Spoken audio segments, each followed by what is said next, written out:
be able to get to 50 and above. So now, as the world celebrates Wildlife Day to raising awareness on the world's wild animals and plants and the importance as biodiversity-based resources that give us food, fuel, medicine, housing and clothing, Kenya joins the global community in celebrating all conservation efforts from intergovernmental to local initiatives. The celebrations, though, are happening amid many challenges caused by the ongoing drought. As a result of climate change, poses a much bigger threat to survival. Both animals, plants and humans are actually struggling to survive in the same ecosystem. Our correspondent Levis Musumba visited the Amboseli National Park to explore how the ongoing drought has triggered the new trend of illegal wildlife trade. The rising demand for bushmeat now threatens endangered species such as antelopes, giraffes and dik-diks to extinction. Here is the report. Wildlife conservation is facing myriad other challenges, from climate change, habitat degradation, and forest depletion, amidst an overburdening human and wildlife population growth.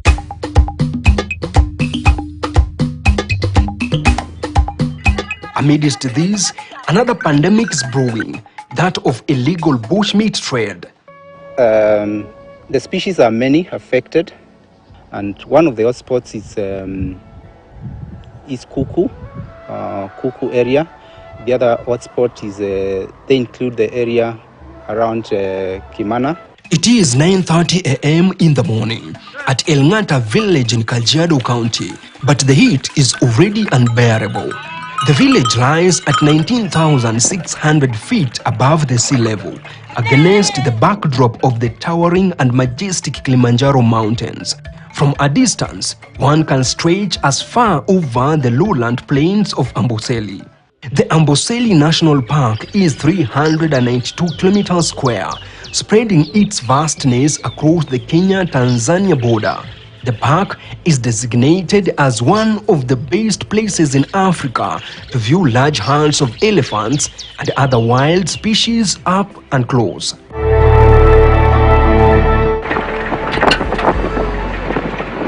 We drive slowly along the bumpy road with the hope of seeing the giraffes. They are usually in plenty, but today they are proving uncharacteristically elusive. We meet Le Maroon, not his real name. Le Maroon is a native of Kimana, home to Amboseli, Kajiado County.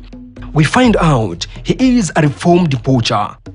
His main business, he tells us, used to be the bushmeat trade, a trade that he knew was illegal. His base of operation was Amboseli Conservancy. Nakumbuka siku ya kwanza yenye tulienda kuja tu akanichukua nyumbani, tukaingia kwa pikipiki yangu. Na wachaga nao sisi tulikuwa wawili na wachaga walikuwa wawili. Tukaenda tulikuwa wanne.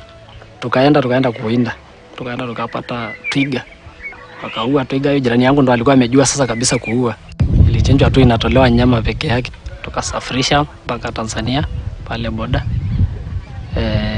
Tukaenda tukauza. Tukapata kila mtu 11,400.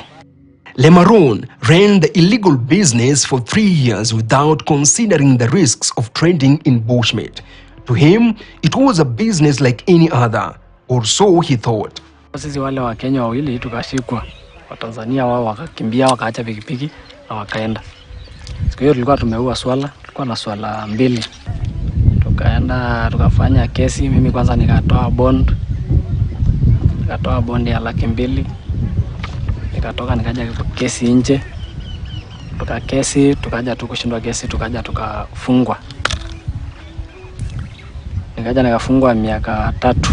According to the International Union for Conservation of Nature, IUCN, hunting threatens 95% of classified endangered species, such as the giraffe, whose population in East Africa has been highly affected by bushmeat poachers. In Africa, there are now only less than 100,000, which is in stark contrast to the current elephant population of around 415,000. Kenya, a hotspot for giraffe poaching, has a total population of 29,200 giraffes, a drop over the last 10 years. Because of their feeding behavior, they also put snares on the areas they feed, on the tree tops, and they can catch them.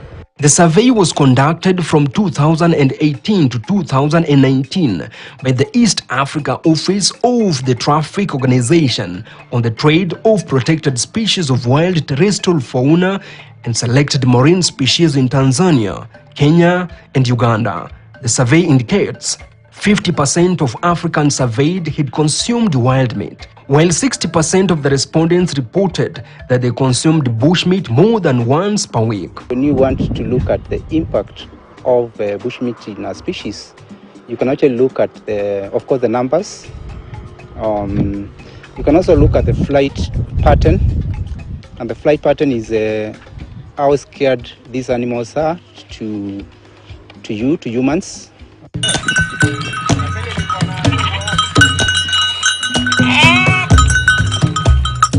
With the rising crisis of food insecurity and poverty because of climate change, families living around conservancies now target wildlife for food. I remember there was an incident last year where we were able to arrest 3 suspects. And on arresting them, when we were interrogating them at the KWS headquarters, they were saying at their homes, there was no food. Some of the bushmeat actually from this ecosystem ends up on Mombasa Road in towns like Mali, towns like Mutituandei. In Kenya, bushmeat is illegal as stipulated in Section 98, Subsection 1 of the Wildlife Conservation and Management Act 2013. It states a person who engages in hunting for bushmeat trade or is in possession of or in dealing with any wildlife meat commits an offense and shall be liable on a conviction to a fine of not less than 200,000 shillings or to imprisonment for a term not less than 1 year, or both such fine and imprisonment. The question is, who is behind this lethal illegal bushmeat trade and how do we stop it? And to deal with it, you just have to be very vigilant. You have to have very strong information coming from urban centers, because at the end of the day, all this game meat will end up being in urban centers. Do the consumers understand the risks that come with bushmeat consumption? According to the World Health Organization report, 6 out of every 10 infectious diseases in people are zoonotic. The surge of Ebola, monkeypox, and recently COVID-19 are said to originate from wild animals, posing a major threat to the global public health. As a result of collaborative efforts between conservation partners, Traffic, IUCN, Big Life Foundation, and WWF, a well-mapped initiative is in place for a better result-oriented ecosystem management plan. This effective in the war against wildlife crime and illegal bushmeat trade. Then we started now employing community rangers. And we started with 4, and we are now at about 365, all trained community rangers. So we wanted to work with the local community to protect both the wildlife and preserve their culture. Quick mark time. To end illegal wildlife trade, there is a need to invest in international cooperation, especially in addressing migratory species whose transborder migratory routes span multiple countries. Beefing up law enforcement agencies on the ground and community sensitization is critical in winning the war on wildlife illegal trade. So there is that conflicting issue, because in Tanzania, they allow you to kill for sport hunting and get money. In Kenya, we don't. So yeah, it is there. It's still a challenge, but I think both ministries from both countries are trying to find, through the East African community, they are trying to try and fine-tune both laws so that we could become one conservation bloc. For KTN News, I'm Levis Msumba. And that story brings us to the end of KTN Weekend Prime. My name is Brenda Zedar. Our data sign language interpreter is Damian Evans. And thanks to the